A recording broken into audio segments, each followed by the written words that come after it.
Il y a des gens qui sont très attachés au matérialisme. Ils vivent dans la rapidité, la course permanente. Courir après l'argent, le confort, les plaisirs. C'est comme si le monde entier était en fuite. On court, on court, on court. Mais souvent, ce qu'on fuit sans s'en rendre compte, ce sont les droits des autres, les responsabilités ou même nos devoirs envers Allah.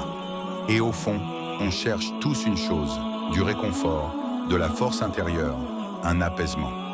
Alors, on essaie plein de choses. Le mariage, oui, ça apaise, mais pas complètement. Les enfants, ils apportent du bonheur, mais ce n'est pas suffisant.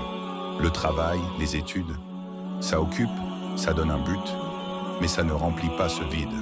La vérité, c'est que seul l'attachement à Allah peut combler ce vide entièrement.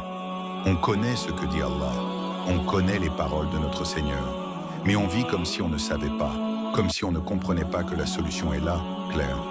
Allah. C'est comme si on refusait de faire un plus un égal 2 tant qu'on n'a pas mis Allah dans l'équation.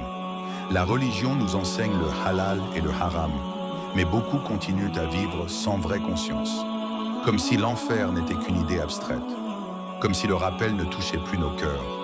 Et pourtant, parfois, en écoutant le Coran, l'imam récite un verset et soudain, tu ressens une flèche dans le cœur. Tu veux qu'il continue, tu te dis « Je veux entendre encore ce verset », comme si c'était la première fois que tu l'entendais. Et ce moment-là, ce frisson, cette émotion, c'est la foi. C'est la crainte d'Allah. C'est la présence d'Allah qui entre dans ton cœur. Beaucoup tournent en rond à la recherche du bonheur, alors que la réponse est là, devant eux.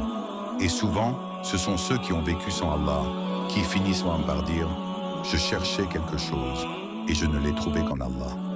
Au final, il faut revenir à l'origine, à celui qui est la vraie force, la vraie paix, la vraie stabilité, Allah.